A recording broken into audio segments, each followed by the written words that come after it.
ભવ્ય તિરંગા યાત્રા યોજાઈ, અધિકારીઓએ પણ દેશભક્તિના રંગે રંગાયા। મામલતદાર નીતિન મકવાણા, તાલુકા વિકાસ અધિકારી અને પીએસઆઈ સહિતના અધિકારીઓ તિરંગા યાત્રામાં જોડાયા। વિદ્યાર્થીઓમાં ખુશીનો માહોલ જોવા મળ્યો। દેશભક્તિના નારા સાથે ગુંજી ઉઠ્યો માહોલ।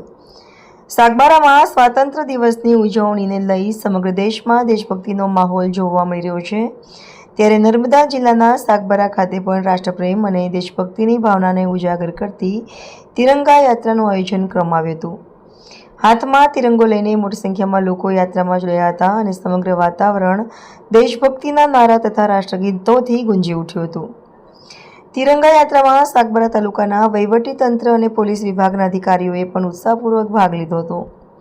સાગબારા મામલતદાર શ્રી નીતિન મકવાણા, તાલુકા વિકાસ અધિકારી તેમજ સાગબારા પોલીસ મથકના પીએસઆઈ સહિતના અધિકારીઓ અને કર્મચારીઓ તિરંગા યાત્રામાં જોડાયા હતા। યાત્રા દરમિયાન અધિકારીઓ અને નાગરિકોએ હાથમાં રાષ્ટ્રધ્વજ લઈને દેશપ્રેમનો સંદેશ આપ્યો હતો। તિરંગા યાત્રામાં જોડાયેલા લોકોમાં ભારે ઉત્સાહ જોવા મળ્યો હતો। યુવાનો, સ્થાનિક નાગરિકો તેમજ વિવિધ ક્ષેત્રના લોકો પણ રાષ્ટ્રધ્વજ સાથે યાત્રામાં સહભાગી બન્યા હતા। દેશભક્તિના નારાથી ગુંજી ઉઠ્યું હતું સાગબારા। તિરંગા યાત્રા દરમિયાન ભારત માતા કી જય, વંદે માતરમ અને જય હિન્દ જેવા દેશભક્તિના નારા લગાવવામાં આવ્યા હતા। સ્વાતંત્ર્ય દિવસ માત્ર એક રાષ્ટ્રીય તહેવાર નથી, પરંતુ દેશની આઝાદી માટે પોતાના પ્રાણોની આહુતિ આપનાર સ્વાતંત્ર્ય સેનાનીઓ શહીદોને યાદ કરવાનો દિવસ પણ છે। તિરંગા યાત્રા દ્વારા નવી પેઢીમાં રાષ્ટ્રપ્રેમ, એકતા અને દેશ પ્રત્યેની જવાબદારી ભાવના જાગૃત કરવાનો સંદેશ આપવામાં આવ્યો હતો। વહીવટીતંત્રએ પોલીસ વિભાગના અધિકારીઓ તિરંગા યાત્રામાં સામાન્ય નાગરિકો સાથે જોડાયા હતા। સાગબારા તાલુકામાં સ્વાતંત્ર્ય દિવસની જિલ્લા કક્ષાની ઉજવણીને લઈને વિવિધ કાર્યક્રમોનું આયોજન કરવામાં આવી રહ્યું હતું।